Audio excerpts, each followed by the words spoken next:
हंगामा नहीं। 9 दिन तक कंटिन्यू जद्दोजहद करने के बाद रसोइया संघ आज वापस रायपुर आया है। रायपुर आने का कारण हम आपको बताते हैं। रायपुर स्थित माना के टीका मैदान में पिछले समय 9 दिनों तक रसोइया संघ ने सरकार के साथ में भयंकर लड़ाई की थी। उस लड़ाई में इन लोगों को काफ़ी आघात पहुंचा था। ये लोग मानसिक रूप से टूटे थे, शारीरिक रूप से टूटे थे और वहां से जाने के बाद में ये लोग एक तरीके से आर्थिक रूप से भी टूटे हैं। सरकार ने इन्हें 1 महीने का टाइम दिया था अपनी बात को रखने के लिए कि इन लोगों के लिए वो क्या फैसला लेते हैं। पिछली रिपोर्ट में हमने आपको दिखाया था कि कश्यप जी सीएम हाउस तक गए थे अपना लेटर, अपना ज्ञापन उन्हें सौंपने के लिए, जहां सीएम साहब उन्हें मिले तो नहीं थे।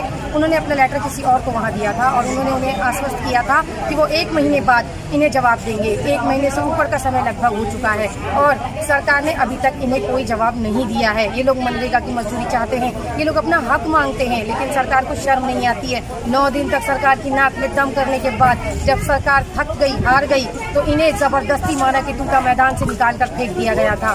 इनकी तो हिम्मत नहीं टूटी, लेकिन फिर भी सरकार को शर्म नहीं आई। सरकार को याद दिलाने के लिए ये एक बार फिर से आंदोलन करना चाहते हैं। इनका आंदोलन जून में 11, 10 और 11 को होने वाला है। ये घोषणा यहाँ वो खड़े खड़े करते हैं और सरकार को एक तरीके से वाकई में शर्म आनी चाहिए कि जिसे पेट भरने के लिए थाली देनी चाहिए।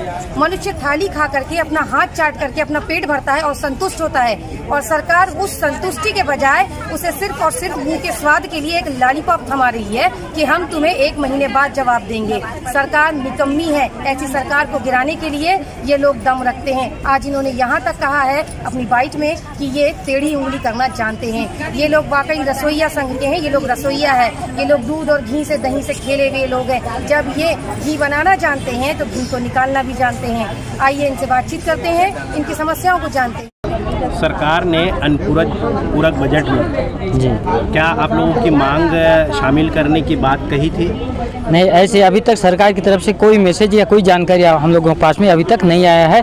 हम सीएम साहब से मिलने के लिए हम लेटर भी हम लिख दे, लेकिन सीएम बंगले से अभी तक हमको कोई जवाब नहीं दिया मिलने के लिए या अनुपूरक बजट में हमारी मांग को रखने के लिए। आप उम्मीद लगाए बैठे हैं कि अनुपूरक बजट में आपकी शायद मांगों को शामिल किया जाए? जी, हम यही तो उम्मीद लगा के बैठे हैं कि अभी जो बजट में हुआ था उसमें 10 रुपये की वृद्धि हुआ, उसके बावजूद भी हम निराशाजनक हैं। फिर भी हमको एक उम्मीद बना हुआ है कि अभी अनुपूरक बजट में निश्चित रूप से हमको भूपेश काका कुछ न कुछ हमारा जो मानदेय में वृद्धि किया जाएगा बोल के।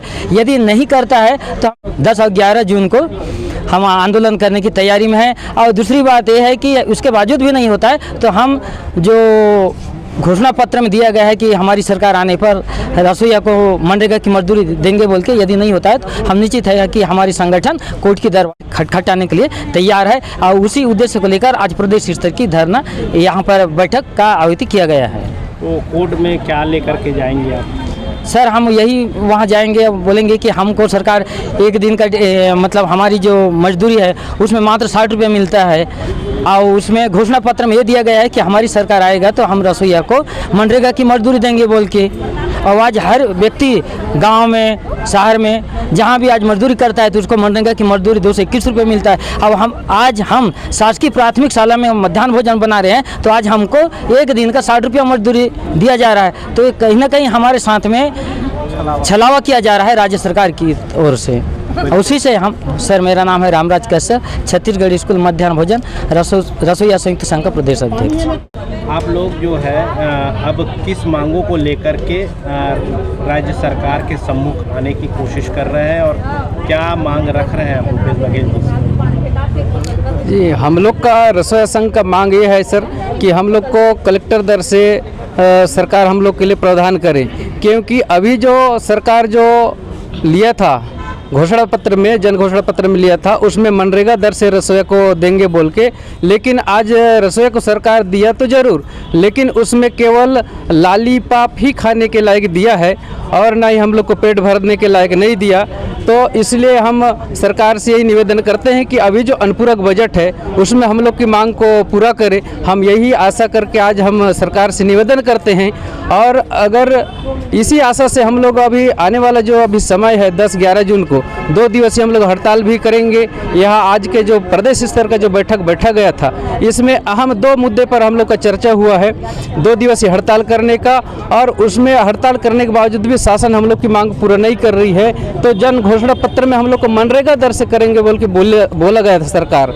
तो उसी मुद्दे को लेकर के हम हाई कोर्ट में केस लगाने का हम लोग आज निर्णय लिए हैं। आज के बैठक में ये हम लोग का अहम बैठक हाई कोर्ट से याचिका करेंगे कि उन लोगों जो मैनिफेस्टो में घोषणा किया था जी वो झूठा किया है। जी, हम लोग से झूठा किया है। आप हाई कोर्ट में जाके अपनी अपीलनामा करेंगे। जी, ये हम लोग को गुमराह करके भाई आप लोग को मनरेगा दर से करेंगे बोला गया था सरकार के माध्यम से, लेकिन आज हम लोग को बाबा बना करके आज उनका जब काम निकल गया और हम लोग का कुछ नहीं कर रहा है, केवल लाली की पाफी खाने लायक दे रही है, तो इससे हम लोग संतुष्टि नहीं है। तो इसलिए हम लोग सरकार से निवेदन कर रहे हैं कि हम लोग को समय रहते हम लोग की मांग को पूरा करें।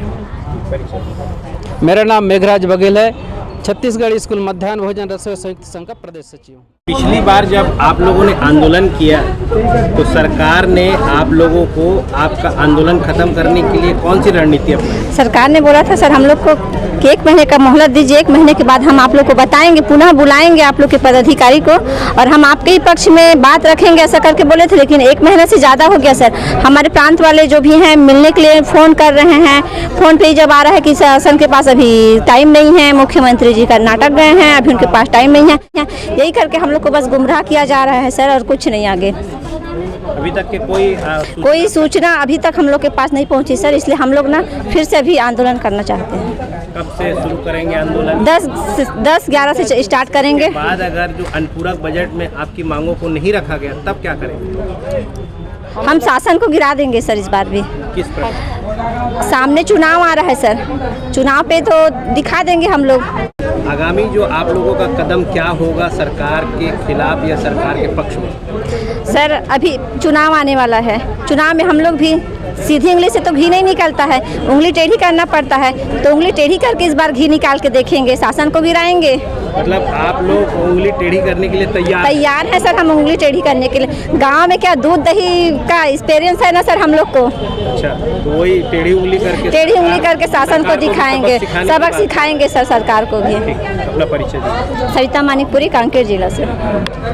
क्या मांग रहे हैं सरकार से? हम लोग का मांग तो वही कलेक्टर द 3 सूत्रीय मांग है सर, और हम लोग ये लिए यहाँ पे बैठे हैं कि हम लोग का आगे हड़ताल का रणनीति है, क्योंकि हम लोग को शासन के आश्वासन पर स्थगित किए थे हड़ताल को, और अब शासन वो सप्लीमेंट्री बजट के बारे में बोला था हम लोग को कि वो सप्लीमेंट्री बजट में आप लोग का सुनवाई होगा, और हम लोग को भरोसा नहीं है सरकार पे, पता नहीं वो हम लोग को भूल जाएंगे। इसीलिए हम लोग उनको याद दिलाने के लिए फिर से हड़ताल करना चाहते हैं, इसीलिए ये बैठक को रखे हैं यहाँ पे, ताकि अपने अपने संभाग में जाके हम लोग हड़ताल करें वो बजट के पहले। राजधानी में नहीं, हाँ राजधानी में भी।